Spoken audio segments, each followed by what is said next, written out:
Bad on Bears fans, another edition of the Chicago Bears podcast coming your way. Pat the designer, John Jurkovic in the building. The good kid is here, ladies and gentlemen, and we got a lot to talk about from this game. I mean, 3-2, good kid? Yeah. Dare I say I'm a little excited? Every team in the division above 500, too. It only division in football like that. Should be. I don't like the tie. I don't like the tie. What are your thoughts on the tie? I'm not a fan of the tie. Tie's fine. 10 minutes overtime, you got to settle it. If you can't settle it, too bad. You wouldn't want to go with a college rule on that none whatsoever. end zone. Absolutely not. I like the tie. The tie brings a different dynamic to it now. Yeah, you ain't lying. I'm enjoying it. We'll see what ends up, how that works out down the road. But I got to say, we got some very much improved play, dare I say, from both sides of the trenches. Want to talk about with you, get your thoughts on that. Also, we got to take a look at this upcoming week. It's not a week to sleep on here, Jurko. The Saints may be 1-5, but they are an incredibly competitive team. Dare I say, well-coached, not enough talent situation there, possibly. We'll talk about all that more in today's episode of the Chicago Bears podcast. Hit that like button, subscribe to the page, leave a 5-star review. Y'all know what to do as always, man. Today's episode brought to you by Underdog Fantasy. Make picks, win money. Good kid, how you feeling? Oh, you got to tell us about Mitch Lyons. I'm feeling good. Mitch Lyons, our buddy, our pal, Mitch Lyons Wealth. That's what we're all here for, guys. Mitch Lyons Wealth going to help you grow your retirement, win during your retirement. This is the red zone of your retirement. This is the time to prepare now. MitchLyonsWealth.com. There's a ton of information out there for you. There's some free stuff there for you. There's a video and there's a free book. If you get on there, you're going to be able to get it for yourselves, all right? It's about growing your money for retirement and being smart and being educated. And that's what we're going to give you at MitchLyonsWealth.com. We needed to zoom in on that. That was very cinematic right there, good kid. I felt that. Did you feel that? You were locked in there. I feel like I'm going gray up top. I'm starting to bother me a little bit. I hate to tell you this, Shirk. You might go gray at the bottom as well. It's getting thinner. Well, the beard's going. I know that. I'm already dusty on the sides. So. Does the carpet? Never mind. Let's talk a little football here, good kid. I don't even know what you're talking about. I'm not going to go there. Holy hell, where'd you go just now? Let's take a look at what you saw. I want to get your thoughts on this, Jurko. Defensive line has been a major question for this team.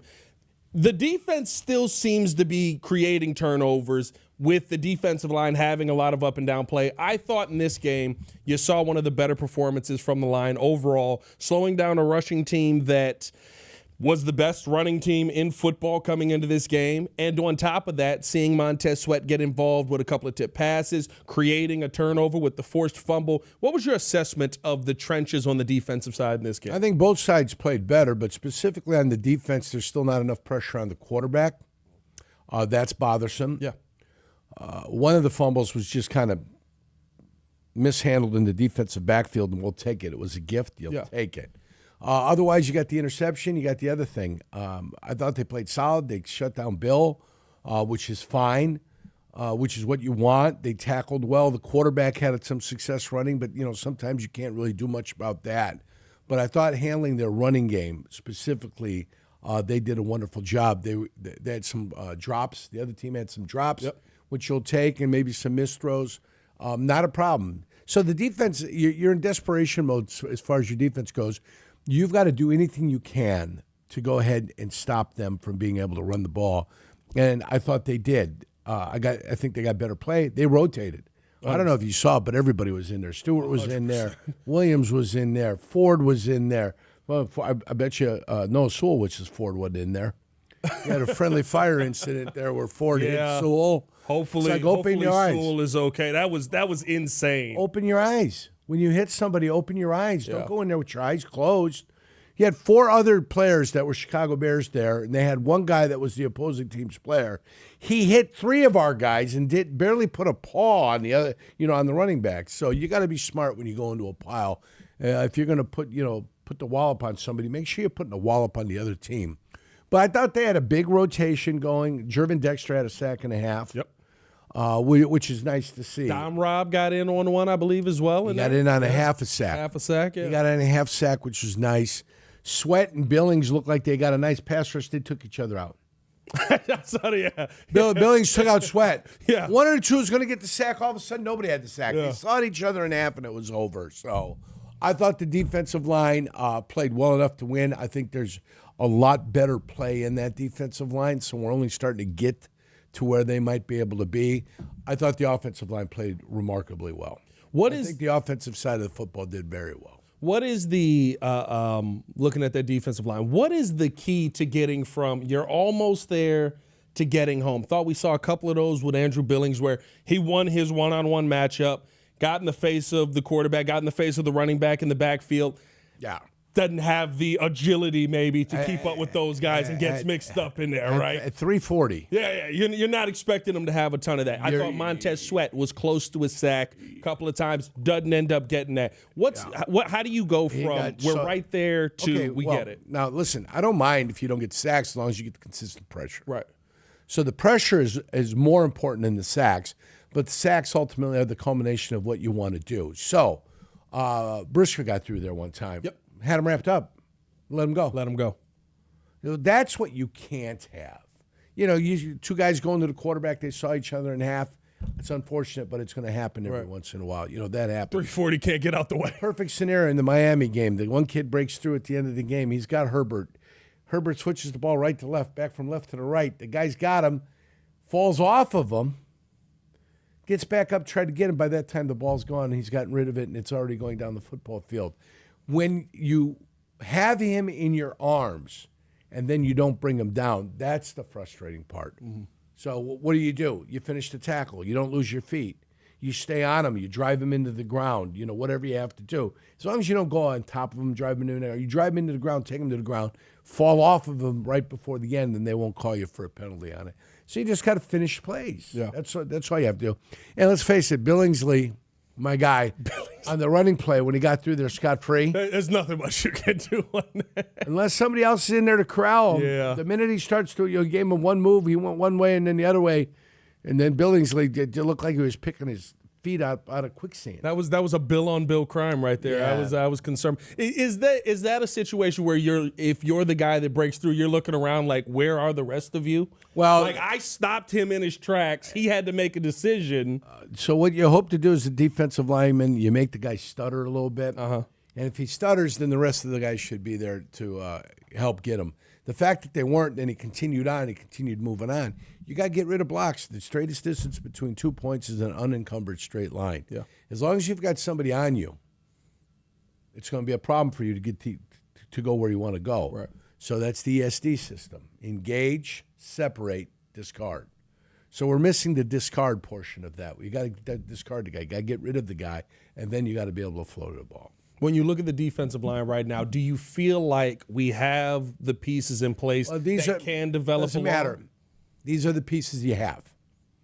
And you've got to work them in whatever groups you're going to have to work them in to get the best out of them. Right.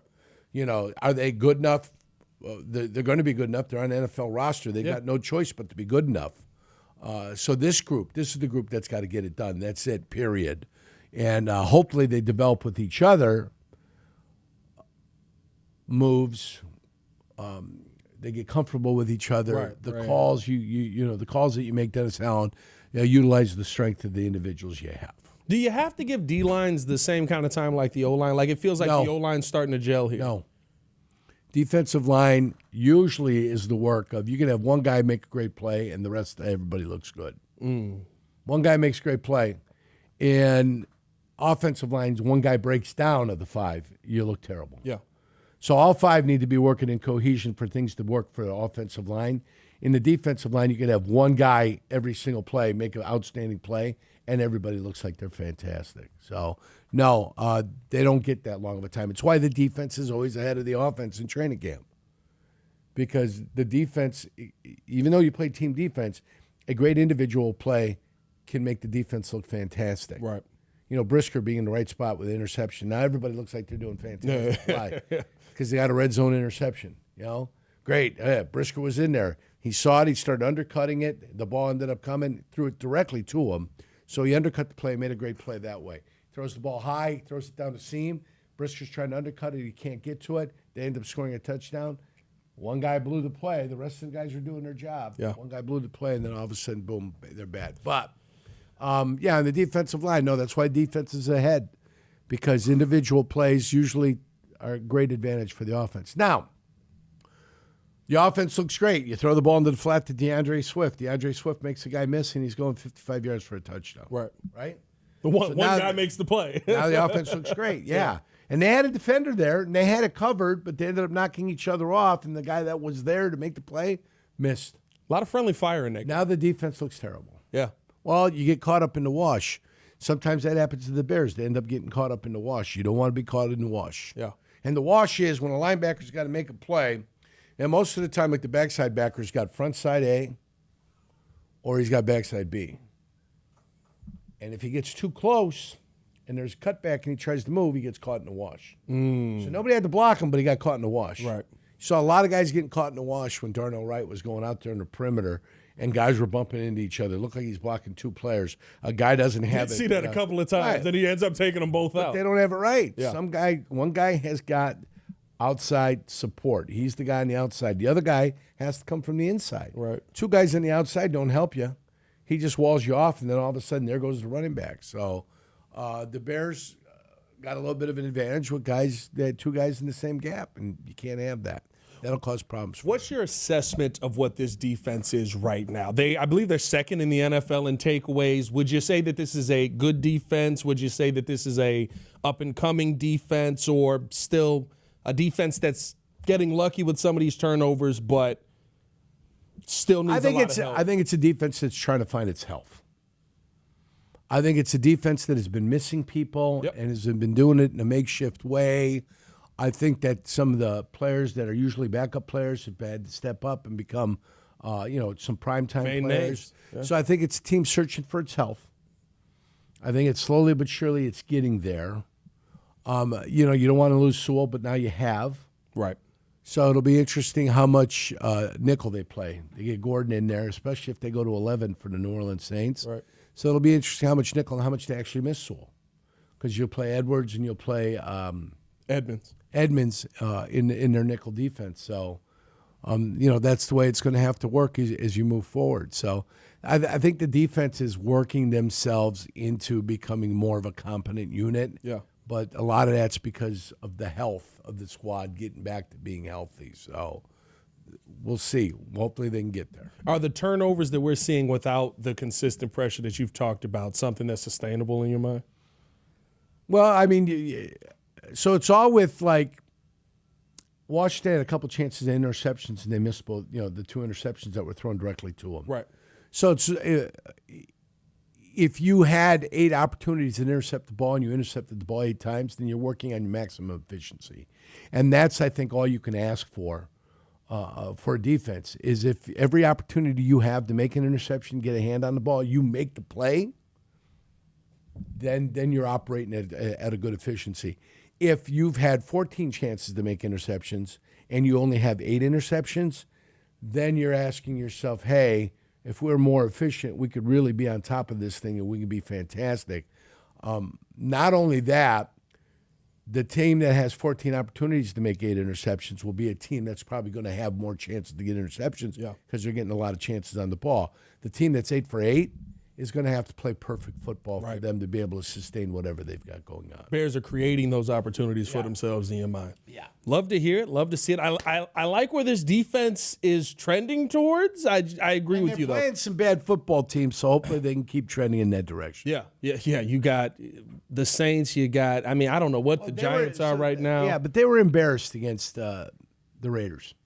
They won the game, but that defense is the Bears, embarrassed by the Raiders. 100%. They had 10 days, 12 days to stew on that, 14 days. And fortunately, they responded in a good manner. Raheem Mostert had 4 carries for 67 yards. Like it was not a good day. No. On top of the fact that Genty had his by far best game in the NFL. Yeah, his coming out party. Yeah. And then he went right back in the shed. Yeah, so, you know what I mean? Like he got to went right back in the shed. Good for them.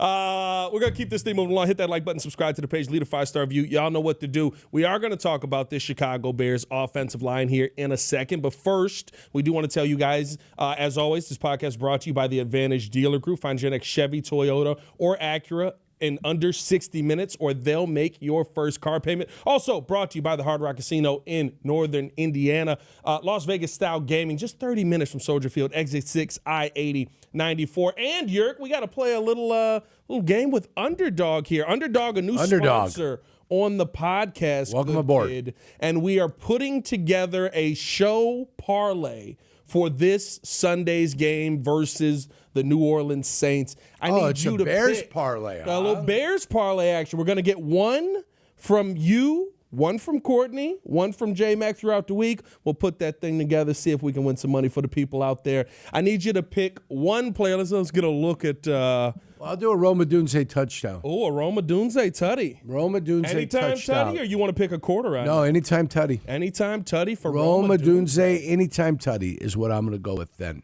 A lot of confidence in Rome. Got a terrible call back on him in that. The terrible call on Benedette. On Benedette, yeah. And calls back the touchdown. He made a nice adjustment. Made a nice adjustment to get the football, too. He's really showing a lot this season. Very excited to see what Rome has been able to do. So put that down. We'll have two more coming in the next couple of days. And we'll see what we can get. We'll see what we get. Hopefully able to win a little bit of money. How much you put on a parlay on any given Sunday? $20 is the max. $20 max for you? Yeah, and if I do like a 12-team stinger or something like that, then it'd be a $10. Are you a big 12-team guy? 7-team. Well, you can be. Yeah. Why not? Might as well have a little bit of fun.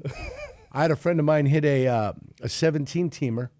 17 banger. 17. But he was betting NBA and Balkan soccer. I'm saying Mostar. He was betting on Mostar. Okay, so he was betting on NZ Zaprasic. So I mean, you got to know what's going on back, in the Balkans to be able to bet that. But he was betting like gimmies, like Denver Nuggets money line win. Oh, okay. I see. He was betting some of that, too, along with some of his European soccer, and then he ended up hitting a 17-teamer. He won $37,000. And, I mean, this is documented on his stuff. So, if you know something about something, I got guys that bet games in tennis. Women's tennis, they'll bet games. Yeah. And what is it? They play 2 sets, and it'd be like over under 19 games. And if the lady goes out and wins 6-0, 6-0, you bet the under. You got the under games. Right? If it's 6-5, 6-5, now you're looking at 22 games and the over comes in. Yeah. So that's how it works. But some guys know what to bet. They got a knack for it. They've been watching it. They've had the statistical analysis, and sometimes their analysis is in front of what the book's analysis is. My knowledge is not that deep. That's why we're getting the whole show involved in this, trying to make it a little bit better. What's the sport where somebody puts a little scratch down on it and you go, you have a problem. You need to call the number. Well, is there a sport for you where somebody's like, I'm betting preseason WNBA? If you're betting pickleball, I think you got a problem. I got a buddy that plays professional darts, so if you're betting on darts too, I think you got a little bit of an issue. If you're ever watching ESPN the Ocho to see if your play comes in, well, he needs a 180 to get out here. Triple 20, triple 20, triple 20. Make sure that you guys go download the app today. Sign up with the promo code CBP to score $100 in bonus funds or bonus entries when you play your first $5. That's promo code CBP. Underdog, make picks, win money. Cue the legal disclaimer. Yeah. Must be 18 years or older, 19 or older in Alabama and Nebraska, 19 or older in Colorado for some games, 21 or over in Arizona, Massachusetts, and Virginia, and present in a state where Underdog Fantasy operates. Terms apply. See assets.underdogfantasy.com/web/play and get terms _DFS_.html for details. Offer not valid in Maryland, Michigan, New Jersey, New York, Ohio, and Pennsylvania. Concerned with your play? Call 1-800-GAMBLER or visit www.ncpgambling.org. In New York, call the 24/7 Hope line at 1-877-8-HOPE-NY or text HOPE-NY 467-369. Let's get back to a little bit of Bears football here. I want to talk about the offensive side of the ball with you, good kid, as, dare I say, feels like we got an offensive line combination that has shown you a little bit of something over the last couple of weeks with Theo Benedict on the left side. Feels like he's really settled in comfortably there. Darnell Wright came back with a little bit of fire lit under him. What'd you see out of that offensive line for the Bears? Well, here's the key when you get banged up and beat up. Tooney played an exceptional game. Mm-hmm. So Tooney's the professional. He played an exceptional game. I thought 52, Dahlman, and Jackson, 73, had some nice blocks, some nice combinations going together. Dahlman overreached a guy one time, went too far, and ended up giving up a tackle for a loss. Yeah. Right. When you're injured, sometimes you got to play with your feet. You got to be perfect. Blocking, offensive line play, starts with the feet. Right. Solid foundation, good, solid, quick footwork. And sometimes when you're busted up a little bit, you end up concentrating on what you're doing with your feet, your feet and your footwork, and it ends up being exceptional. And because that's exceptional, what you're doing up top becomes exceptional. Right. So I would have him watch that film 25 times and say, look how good you are and look how good you can be. And please, please, please watch this and replicate whatever you did last week when you come up against New Orleans. I would say that's the best game I've ever seen Darnell Wright play. That's what Carmen said today. That looked like. Yeah, Carmen said that. I believe Louis Riddick said it. That looked like all-pro Darnell Wright that we were promised when he was drafted 10th overall. Yep. Like how he was getting out blocking. Dare I say, best game probably since when he was paired up next to Tevin Jenkins that one week, and that was an immovable wall on the right side. It just truly looked like there was nothing that the Washington defense could do to slow him down. Here's something that might end up becoming the truth one day. That who's the guy that you drafted in the second round this year?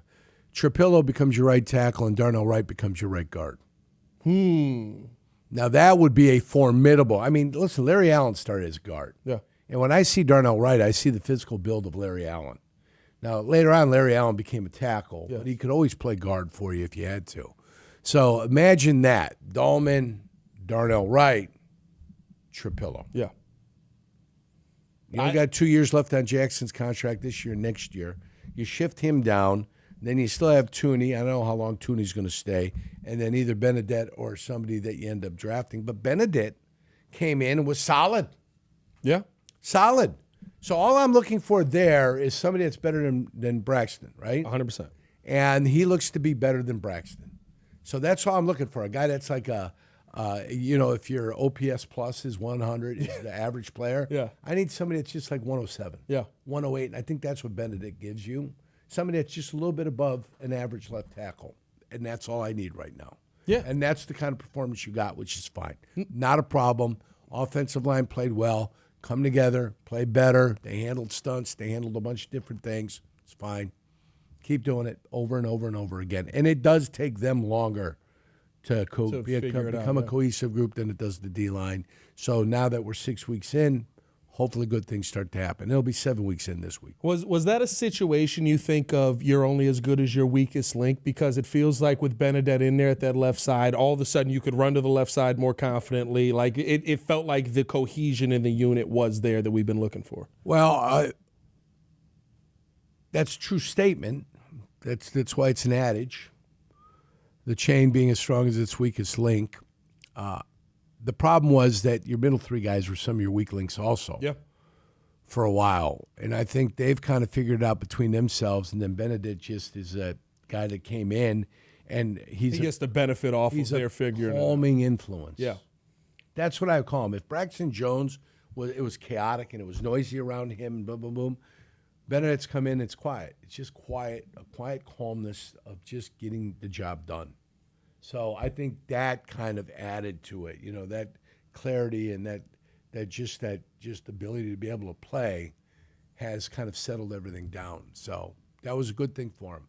And it's something I think that's going to stay for a while. It feels like it. I think I only saw him get knocked over one time. There was a bull rush, and my first thought, Jurko, was like, don't tell the world that you got bull rush there. Like, just keep that to yourself. Listen, you don't have to tell everybody your biggest weakness. I don't even know if that is his weakness. But it happens. It works once. But it happens. Yeah, and Caleb made it look good. He got rid of the ball quick. I've played against great players, and I've made a great player look like a fool. Yeah. They made me look like a fool more than I've made them look like a fool. But every once in a while, it'll be my day. And, I'll be back there and creating some chaos. I played against Steve Wisniewski. Wisniewski was a stud. Yeah. Played for the Raiders, was their left guard. And for one reason or another, I always had a good game against him. I don't know why, but I did. Matchup, I don't know. Were you like Big Country versus Shaq? I put a swim move on him. I had gone with the bull rush all day. We're in the fourth quarter. Vince Evans is playing the quarterback position. We're in Green Bay. I come up and made it look like I was coming with the ball again, and I knocked his arm down, swam up over the top. I was in the lap of the quarterback. He barely had time to sit back there. Got a sack. I mean, it was fantastic. Yeah. But there's the only one clean move I ever made for a sack in the NFL. But you're going to have that play. Yeah. You're going to have that play. So, no, I'm happy the unit came together. I'm happy they play well. And it's something they can watch and look at and know and communicate. And they can realize, hey, we can be successful at this thing. And they played a pretty good Washington Commander defense. 100%. There's a good group out there. Yeah. So you can play well against them. You can play well against anyone. I think that was a really solid front seven. I think some confidence built in Benedette when you come back and Max Crosby doesn't get the best of you more times than not, that's got to build a little bit of, hey, I belong at this level inside of you. Yeah. And that's fine. It's good. Your roof's got more layers than the Conspiracy Podcast. Is that a sandwich wrapper? Ah, yes. Vintage 1988. It really builds character. Avondale Roofing. Inspect smarter, dig deeper, and get to the core of your roof's health. Very excited to see what this offensive unit is going to be able to do. Moving forward, Yerk, if there's one thing that you could see fixed on both sides of the unit as we go into this Saints game, what would it be? One thing fixed on both sides. Defensively, they were so aggressive that they gave up 2 double moves, and those double moves ended up resulting in 14 points. So there's something to being aggressive, but you've got to check it. Yeah. And you've got to have something behind the aggressiveness. Like, hey, if they run quick screen, I'm charging. Tell your safety that so your safety can get a little width. If a guy's going to take off, then he can, fly out of there. Let him know that you're going to play it ultra aggressive. But if you communicate with him and just tell him, hey, if this is it, I'm flying up there. Yeah. Cover me deep just in case. Or the double move they got on Tyreek Stevenson. Yeah. Tyreek's having a great game, a good game. He's up there. Boom, he's playing it aggressive. He got the double move, kind of squatted, sat in a chair, tough to get out, and he got run by, and they ended up getting a big completion on that play also. So for defensively, I'd say it's great to be aggressive, but you got to make sure somebody's covering your backside. Byard was playing a single high safety. I think at that point he's trying to come over. Yeah. He couldn't make it over to make the play. So just be cautious. You don't want to give up the big chunks. You want to force them to execute. They dropped some balls, which helped the Chicago Bears, but guess what? Sometimes teams that struggle end up dropping balls. Yeah. So that was fine for me. I didn't have a problem with that. And offensively, stick with the running game. If you can Loved stick what we with saw the running from game, Swifty. 29 passes, 27 rushes. That's kind of what you're looking at. You want that kind of balance. He distributed the ball to everybody all over the place. Yeah. His concentration on targets was 6 to Zacchaeus, 5 to Odunze, 5 to DJ Moore. So he's concentrating on the wide receivers and getting them the football. If they ever wanted to involve their tight ends in this thing, that'd be wonderful. It's getting weird. But I guess that's going to get there eventually. Yeah, it's getting weird. It's like you drafted a kid 10th overall. He had 2 targets on the day, 1 catch. Yeah. And 1 called back, right? Same thing with Burden. Yeah. Yeah. Well, Burden had 4 targets, 4 receptions. It took a little while for him to get there. Yeah. But he was, like you said, focusing on the wide receivers. So there it is, 6.554. Yeah. So 20 of your passes went to your wide receivers in that thing. I think the run game getting going, if you can keep that sustainable, especially versus a Saints team that has struggled to stop the run, like Ben Johnson may have figured out DeAndre Swift. Yeah. That's his second 100-yard rushing game. I think the last one was. I think the offensive line helped DeAndre Swift too. 100%. I mean, he wasn't getting touched in the backfield. He was able to get to the line of scrimmage with speed without getting touched. That's important. 100%. And you saw the run game as a whole. Kyle Monunga looked good. Roshan Johnson got 1 carry. And it was like, hey, he's running right up the middle, 6 yards, boom, let's go. Like, you see what happens when you have that offensive line in place. It's only like you've been saying that for how long now? How long you been on the radio? Long time. When was the last good offensive line that we had? You build teams through the offensive line and the defensive line. That's how you build teams. Took us a while to get there, but it seems like we might have it. Hopefully this defensive line continues to pick up the pace. I love everything that we saw in that Washington game. Moving forward, let's improve on it. Yeah. Let's keep it getting better. You've got winnable games coming. Very, very winnable. And dare I say, we could have an exciting run here if you Start by picking up, going 1-0 versus the New Orleans Saints. Hey, for the good kid, John Jurkovic, your boy Pat, the designer, back at it again. Let us know how you guys feel in the comments below. And we got the first leg of the show parlay there. Higher than 1 touchdown for Roma Dunze. Roma Dunze. All right, let's do it. One touchdown anytime. 1 touchdown anytime. Roma Dunze. Make sure to get in on that. Write that down in your little notepads. Do people still have nope? Don't worry about it. Yes. Y'all stay. You notepad guy, Jurko. Well, Big notepad guy. only because if you go to your thing and you can get notes, you have a notepad on. You got a phone. You got a notepad on your phone. EO's an actual notepad guy. Yeah, he keeps it analog. He's a dangerous man. He's got a manifesto coming. Y'all stay safe out there, Chicago. Bear down. One love. Peace.